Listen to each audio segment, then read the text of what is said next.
सबसे पहले आप एगो काम कइली, चैनल के सब्सक्राइब कइली। यहाँ डेली फ्री वीडियो आवाला। अरे हमारा ला पियरी साड़ी लाई बाजारे जाई, देवरू से बहंगी मंगावाई बाजारे जाई। नमस्ते, प्रणाम। एक बार फिर से राइटर ऑफिशियल चैनल में आप सभी का स्वागत बा। आज बहुत ही हिट गाना लेके आयल बाटी पवन सिंह के ट्रैक पर आहो राजा। इसी गाने पे बहुत ही मस्त गाना है। हमके आसना पूरा विश्वास बा भाई आप लोगन के जरूर पसंद आए। तो चलिए बिना टाइम वेस्ट के लिए शुरू कर लिया आज के वीडियो। देखल जाए आज के वीडियो कैसन बा। आज जे भी भाई हमसे गाना लिखवाल चाहते हो ट्रैक पे भाई 200 रुपया चार्ज में हम गाना लिखे नहीं। तो बिना टाइम वेस्ट के लिए शुरू कर लिया आज के वीडियो।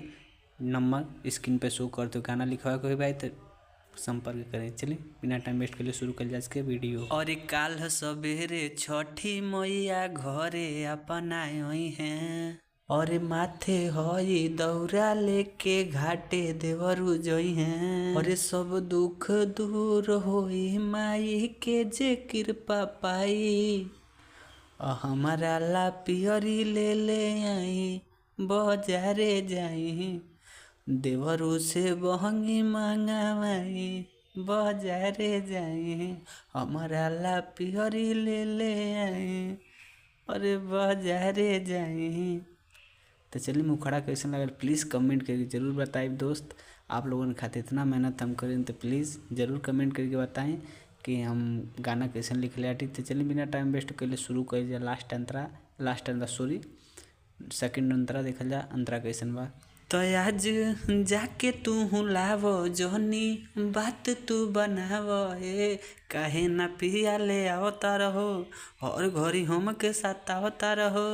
अरे दिल में बसारा था हमरो पुराई आई, हमारा ला पियरी ले ले आई बाजारे जाई, देवरू से बहंगी मंगावाई बाजारे जाई, हमारा ला पियरी ले ले आई। चलिए देखल जाओ लास्ट अंतरा कैसे ना प्लीज़ कमेंट करके बताइए ज़रूर। आप लोगन खातिर ना मेहनत करते हैं हमारे भाई, हम सब करा खातिर टाइम पास ना करब, जितना जल्दी हो उतना जल्दी वीडियो ख़त्म करो। बस आपसे रिक्वेस्ट है, नवा चैनल पर नया बाटी तो प्लीज़ हमारा चैनल को सब्सक्राइब करें और साथ में बेल आइकन ज़रूर दबा दें कि जो हम जब वीडियो डाली तो सबसे पहले आप तक पहुँचे, आप गा सकें। ये बिल्कुल फ्री सॉन्ग बा, कोई भी भाई एक गा सकला, कोनो भी दिक्कत कोनो भी परेशानी नहीं है, बिल्कुल फ्री सॉन्ग है। और जे भी भाई हमसे पर्सनली सॉन्ग लिखवाना चाहता है तो स्क्रीन पर नंबर बा हमारे भाई, तो आप संपर्क कर सकें। ये नंबर पे आप हमसे बात करें। 200 रुपये हम ट्रैक पे गाना हम लिख सकें। अगर न्यू ट्रैक लिखा है तो कर अलग चार्ज है। तो बिना टाइम वेस्ट के लिए शुरू कर जा लास्ट अंतरा। चल जा देखा जा लास्ट अंतरा कैसन बा।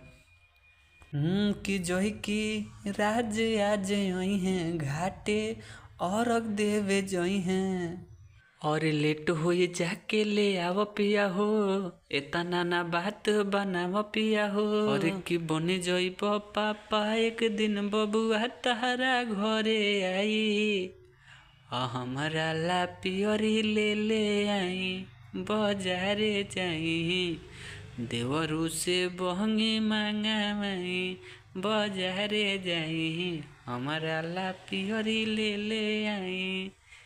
चलिए चल जा नेक्स्ट वीडियो में आपसे मिलल जाई। और जे भी भाई हमसे पर्सनल सॉन्ग लिखवाल चाहता तो नंबर बात शो करते स्क्रीन पे भाई, आप संपर्क कर सकें, पर्सनल सॉन्ग लिखवा सकें।